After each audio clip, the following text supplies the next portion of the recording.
ये होठ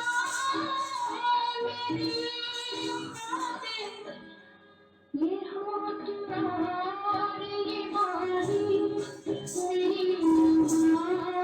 है। ये होठ और ये बारी मेरी अमानत है।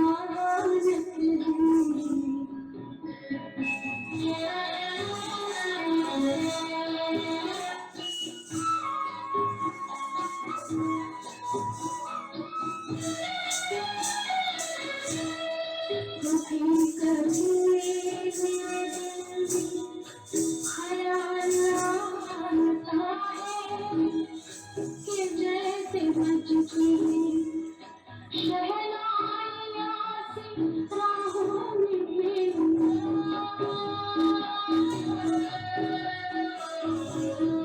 कि जैसे बजती शहनाइयाँ सी राहों में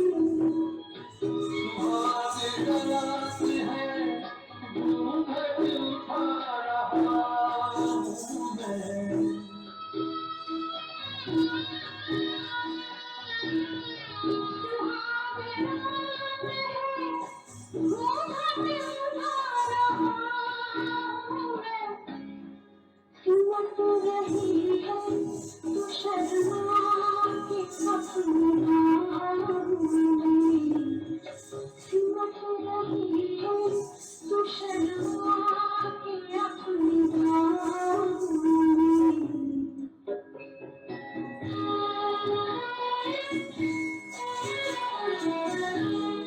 कभी कभी मेरे दिल में ख्याल आता है कि जैसे तू मुझे चाहेगी उम्र भर उठेगी मेरी तरफ प्यार की नजर यूं मैं जानता हूँ कि तुम है मगर मैं जानता हूँ कि तुम है मगर कभी कभी मेरे दिल में ख्याल आता है कभी कभी मेरे दिल में ख्याल आता है।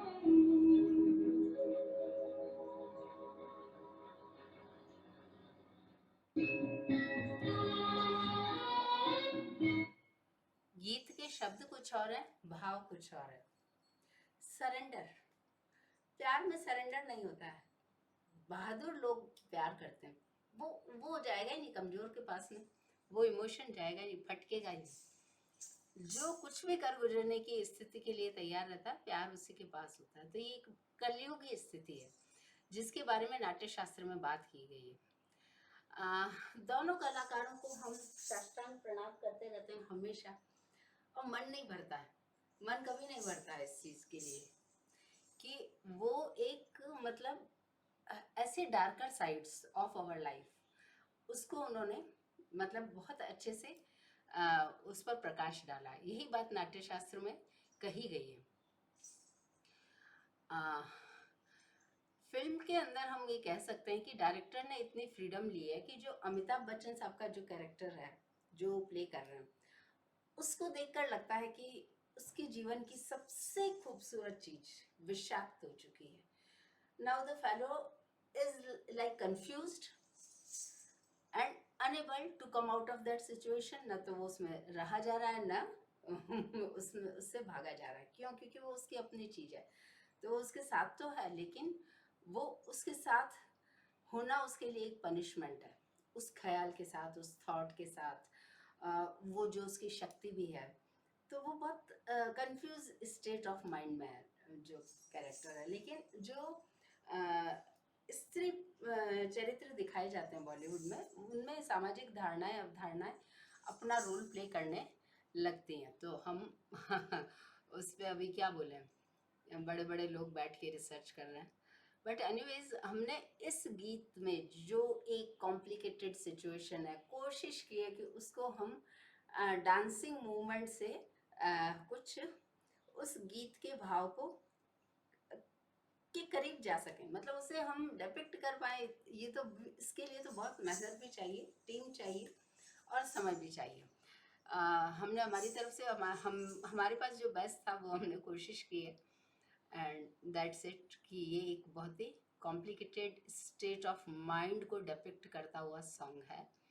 दोनों कलाकारों को हमारा प्रणाम।